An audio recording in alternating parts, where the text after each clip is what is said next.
Oh, sorry, I didn't see the camera was rolling. Hang on a second, because I'm having my afternoon tea break. I'm going to tell my orchestra at home to play a bit more quietly. Give me a second. Please, can you turn down the volume? Thank you very much. Well, welcome to the second episode of this series of videos. Today, since I'm having my afternoon tea, I thought we could speak about this tradition. Probably you've heard about it before, but how much information do you really know about it? Well, afternoon tea is a tradition focused on tea, on drinking tea.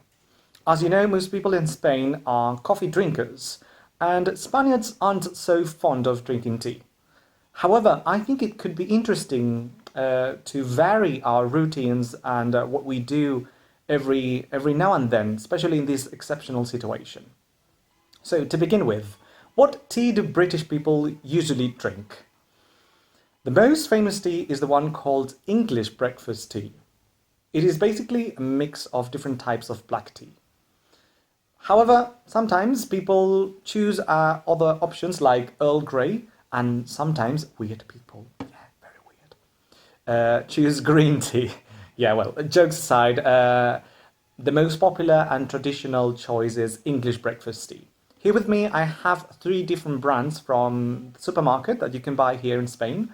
This is not sponsored, but I'll show you to give you some ideas.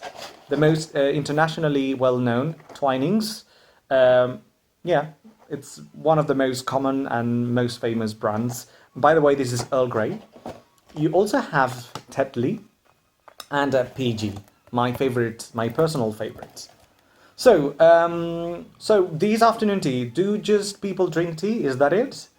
Well, I have to say that when we speak about afternoon tea, we're speaking about a whole meal with an array of snacks, from sandwiches to scones, cake, pastries, and so it's a very big meal.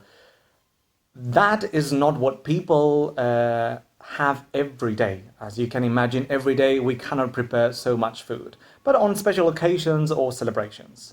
So when people have the afternoon tea, the tea break in the afternoon every day, they usually have a cup of tea with maybe 1 or 2 biscuits, and sometimes people have scones. Yeah, it's the second time I say this word, scones. What are scones, you might be wondering? Well, scones are small round cakes made from flour, butter and milk.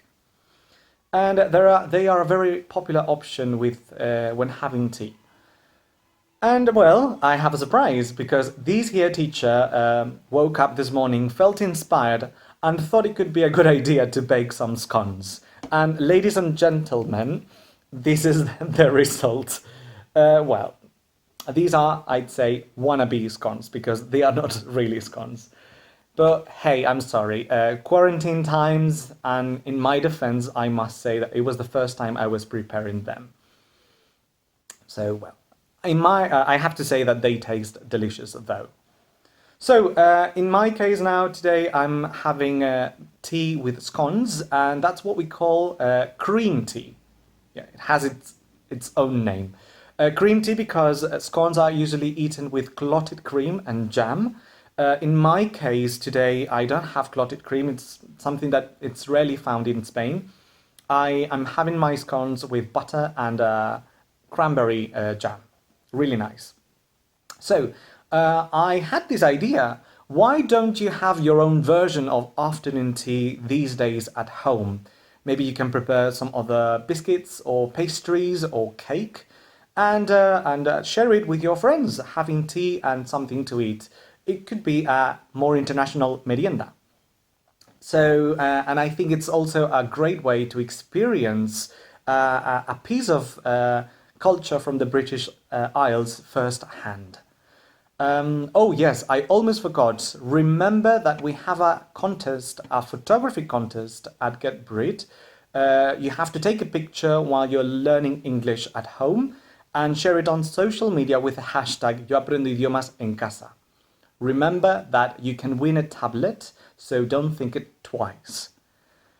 Well, that was it for today's video. I hope you enjoyed it. And remember, if you liked it, share it with your friends and family, and enjoy your cuppa. See you next week. Goodbye.